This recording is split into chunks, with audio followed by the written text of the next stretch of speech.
Hello guys, this is शिक्षा उपाध्याय। आप सभी का हमारे यूट्यूब चैनल बीएलएड कोर्स में हार्दिक स्वागत है। गाइस, मुझे आशा है आप लोगों की प्रिपरेशन एग्ज़ाम की अच्छे से चल रही होगी बीएलएड फर्स्ट ईयर की। तो गाइस, जैसे कि आप लोगों ने कहा था कि मैम बीएलएड फर्स्ट ईयर का जो मैथमेटिक्स और नेचुरल साइंस का क्वेश्चन पेपर है प्रीवियस ईयर का वो अवेलेबल करा दीजिए। तो मैं उसी को आज डिस्कस करूंगी कि आप लोगों के जो क्वेश्चंस हैं किस टाइप के आते हैं। और रही बात कि अगर कोई बोल रहा है कि कौन सा क्वेश्चन मतलब ज़्यादा इंपॉर्टेंट है उसको बता दीजिए मैम। तो क्वेश्चन तो सभी इंपॉर्टेंट होते हैं, और अगर आप प्रीवियस ईयर की जितने भी क्वेश्चन हैं उसको अगर आप अच्छे से प्रिपेयर करें हैं तो आपका बहुत ज़्यादा अच्छा एग्ज़ाम में होगा, आप की परफॉर्मेंस भी बेटर होगी अगर आप जैसे कि एकदम नहीं सॉल्व करें हैं उसकी अपेक्षा से। तो अगर आप क्वेश्चन पेपर प्रीवियस ईयर के सॉल्व कर रहे हैं तो ये आपका एग्ज़ाम में हेल्प करेगा। और बाकी जो भी आपको जैसे कि एनसीटी नहीं, अगर जैसे कि एनसीटी ये सब तो मतलब कंटेम्प्रेरी इंडिया में है, लेकिन अगर मैथ्स एंड नेचुरल साइंस में जो है जैसे कि गणित शिक्षण है, उसके एम्स ऑब्जेक्टिव्स हैं, नेचर है, स्कोप है, तो इस सबको आप बेहतरीन तरीके से आप पढ़िए। उसकी जैसे कि जो डिफिनीशंस है बीच बीच में स्ट्रक्चरल, जो जैसे कि उसके स्कोप्स हैं या कोई हेडिंग आ रही है तो उसको स्ट्रक्चरल बनाइए ताकि देखने में भी वो इफेक्टिव लगे और एग्जामिनर पर अच्छा इफेक्ट पड़े और वो अच्छा नंबर भी दें, और ताकि आप लोग अच्छा कर सकें।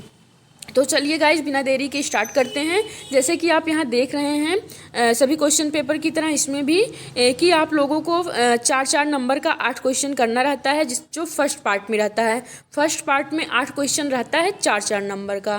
तो इस तरीके से 4 का गुना 8 करेंगे तो 32, यानी 32 नंबर का रहता है 8 क्वेश्चन, जो कि आपको 2 पेज लगभग में लिखना होगा। और अगर आपकी राइटिंग बहुत फास्ट है तो उससे ज़्यादा भी आप लिख सकते हैं। तो जैसे कि पहला क्वेश्चन है इसमें, why mathematics occupies an important place in school curriculum, यानी विद्यालय पाठ्यक्रम में गणित को महत्वपूर्ण स्थान क्यों दिया जाता है।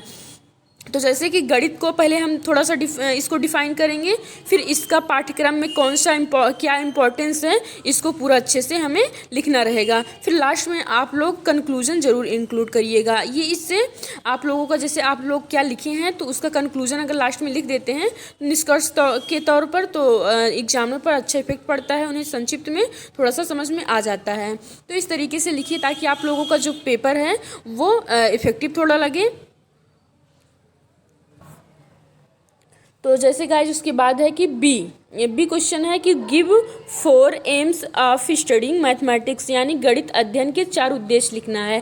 तो ऐसा नहीं करना है कि आप लोगों को केवल 4 ही उद्देश्य ऐसे लिख देना है बस। पहले आप गणित अध्ययन को यानी जो मैथमेटिक्स टीचिंग होती है इसको डिफाइन करेंगे कि ये है क्या, फिर उसके बाद आप लोगों को उसके बारे में थोड़ा सा लिखना पड़ेगा, फिर उसके बाद आप एम्स को लिखेंगे। और 4 उद्देश्य अगर पूछा गया है तो उसी को हेडिंग में करके पहले स्ट्रक्चर बनाइए कि जैसे कि उसका तार्किक, गणित के पढ़ने से तार्किक विकास होता है, अनुशासनात्मक विकास होता है, और फिर चिंतन का विकास होता है, हमारी जो मस्तिष्क का चिंतन है उसमें भी वृद्धि होती है।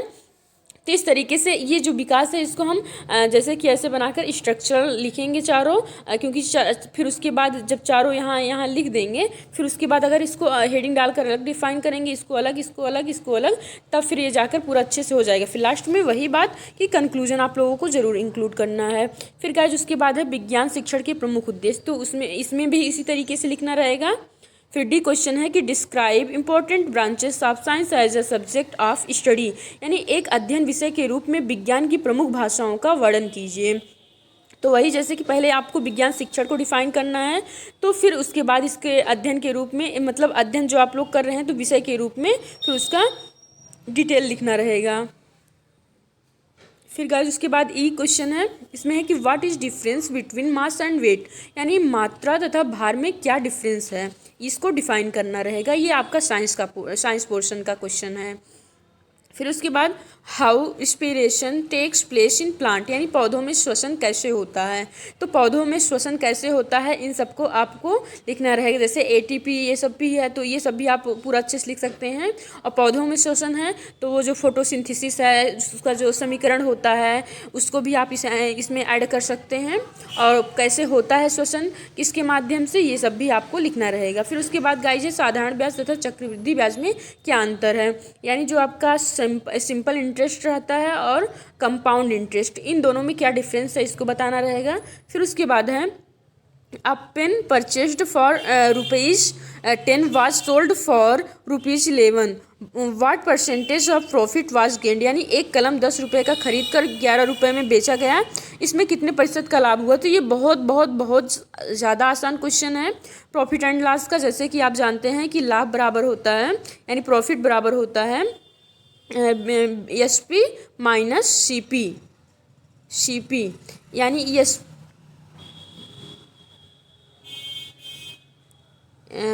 जैसे कि प्रॉफिट इज इक्वल टू होता है विक्रय मूल्य यानी कि SP माइनस CP। तो जैसे कि SP आपको दिया गया है 11 और CP दिया गया है 10, तो यहाँ से अगर आप माइनस करेंगे तो 1 आएगा, यानी आपको लाभ कितना हो रहा है? 1 का हो रहा है। और अगर लाभ परसेंट पूछा जा रहा है तो फिर लाभ गुना 100 बटे वही CP यानी क्रय मूल्य। फिर उसके बाद आपको यही सॉल्व करना रहेगा। तो इस तरीके से आप फार्मूला बस इसमें याद करने की ज़रूरत है कि लाभ बराबर SP माइनस CP होता है, और फिर उसके बाद लाभ या प्रॉफिट परसेंटेज इक्वल टू होता है लाभ गुणे 100 बटे क्रय मूल्य यानी कि तब फिर इस तरीके से आप लोगों का प्रतिशत लाभ निकल आएगा। फिर उसके बाद हम चलते हैं आगे।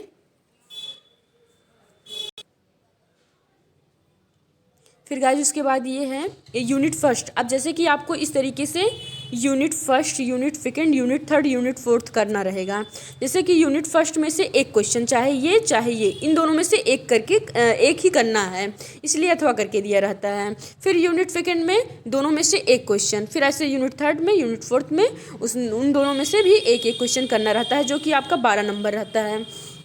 तो आप अगर इसका मिनिमम पेज लिखना चाहें, जैसे कि 12 नंबर का है तो उसी के अकॉर्डिंग आप 4, 5, 6 पेज ऐसे लिख सकते हैं, जैसे आपके पास टाइम रहे। जैसे कि आपकी राइटिंग मतलब अगर आप बहुत फास्ट लिखते हैं तो 6 पेज या 5 पेज लिख सकते हैं। क्योंकि देखिए अगर हम लोग क्योंकि समय तो पहले निर्धारित मतलब कर दिया जाता है कि आप लोगों को 3 ही घंटे दिए जाएंगे, तो 3 घंटे में सभी लिखने रहते हैं।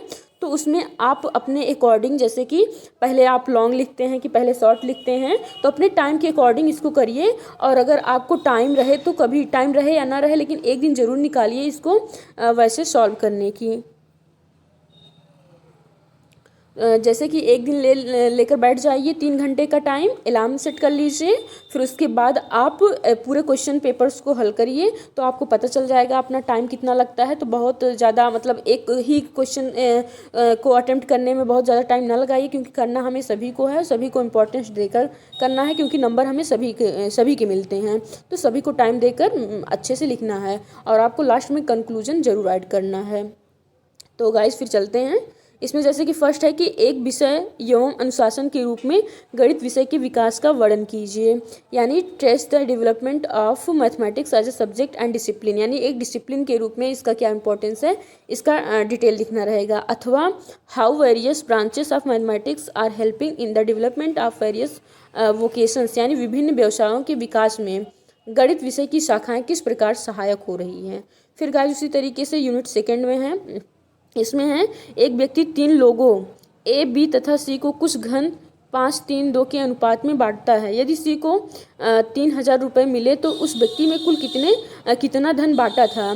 तो इस तरीके से जो है इसमें प्रोपोर्शन एंड रेशियो का क्वेश्चन है, तो आपको ये भी सॉल्व करना है। बहुत सारे यूट्यूब पर चैनल पर बताए गए हैं, आप वहाँ से भी रेशियो और प्रोपोर्शन को यानी समानुपात और अनुपात को रिवाइज कर सकते हैं। फिर गाइस उसके बाद नेक्स्ट क्वेश्चन है a sum gets doubled in a period of 10 years of the interest was paid like simple interest, what was the rate of interest in the deal, also give calculation, यानी कि interest निकाल कर फिर उसका जैसे कि आप गणितीय रूप में निरूपित करते हैं तो ये भी बताना रहेगा। फिर गाइस उसके बाद इसका हम यहाँ देख सकते हैं हिंदी में लिखा गया है, तो हिंदी इंग्लिश जो भी आपका मीडियम हो उस तरीके से आप पढ़ सकते हैं। फिर गाइस उसके बाद इसमें थर्ड यूनिट में से भी है, इसमें से एक कर लिखना रहेगा। जैसे कि फर्स्ट है इसमें discuss place of science as a subject in school curriculum and its scope, विद्यालय पाठ्यक्रम में विज्ञान एक विषय के रूप में की व्याख्या कीजिए तथा इसका क्षेत्र बताइए। यानी विज्ञान विषय का लास्ट में क्षेत्र बताना है और पहले उसके एक पाठ्यक्रम के रूप में यानी विज्ञान विषय को क्यों माना जाता है इसका आपको एक्सप्लेन करना रहेगा। और जैसे कि इसमें कहा गया है, सबसे पहले आप इसमें जो विज्ञान शिक्षण होता है उसके बारे में थोड़ा सा डिफाइन करेंगे, फिर उसके बाद लिखेंगे अपना क्वेश्चन। फिर जैसे कि उसके बाद है मानव जीवन में विज्ञान का अध्ययन किस प्रकार उपयोगी है, उदाहरण सहित समझाइए। यानी विज्ञान शिक्षण को डिफाइन करना है, फिर उसके बाद उसके अध्ययन से किस प्रकार वो उसका अध्ययन करना हमारे दैनिक जीवन में, प्रैक्टिकल जीवन में किस तरीके से यूजफुल है, ये सब एग्जाम्पल के माध्यम से समझाना रहेगा।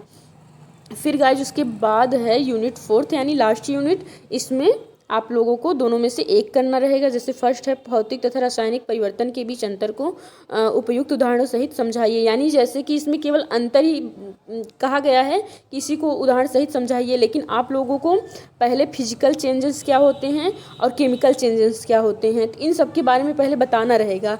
जब फिर इसके बारे में आप पहले इसको डिफाइन करेंगे फिजिकल चेंजेस और केमिकल चेंजेस, फिर उसके बाद इसका अंतर आप लोग बताएंगे, वो भी उदाहरण के माध्यम से, ताकि 3-4 पेज हो जाए। फिर उसके बाद है explain process of photosynthesis in plant. पौधों में प्रकाश संश्लेषण की प्रक्रिया, फोटोसिंथेसिस प्रोसेस जो होती है कैसे होती है, इसको एक्सप्लेन करना है। तो ये आप लोग इसको भी तैयार करिए, जैसे कि ये क्वेश्चन पेपर जो है आपके पास इसी तरीके से आता है। सेम सभी क्वेश्चन नहीं आएंगे, लेकिन 2-3 क्वेश्चन तो फंस ही जाता है, तो इसको भी पढ़िए और साथ में आपका जो सिलेबस में दिया गया है उसको भी रिवाइज करिए। तो गाइस जैसे कि फोटोसिंथेसिस इसमें है, तो आप पौधों के बारे में थोड़ा सा बता सकते हैं। फिर उसके बाद पौधों में प्रकाश संश्लेषण के द्वारा क्या होता है, क्यों होता है, कैसे होता है, ये सब थोड़ा बता सकते हैं। फिर उसके बाद प्रकाश संश्लेषण यानी फोटोसिंथेसिस रिएक्शन जो होता है उसको भी आप लोग लिख सकते हैं कि जैसे जो पेड़ पौधा होता है वो सूर्य की रोशनी लेता है, जल लेता है, कार्बन डाइऑक्साइड लेता है, तो इस तरीके से फिर उसके बाद वो इन सब में क्रिया करके वो ऊर्जा और ऑक्सीजन ये सब उत्सर्जित करता है। तो जो उसकी रिएक्शन है उसको भी आप लोग याद करके यहाँ लिखिए अपने एग्ज़ाम पेपर पर, ताकि आप लोगों का एकदम अच्छे से हो सके। और बस यही हमारा वो है आप लोगों के लिए कि आप लोग अच्छे से मोटिवेट रहिए, अच्छे से पढ़ाई करिए और एग्जामिनर में बेस्ट करके आइए। तो guys all the best, thanks for watching guys, मिलते हैं नेक्स्ट वीडियो के साथ।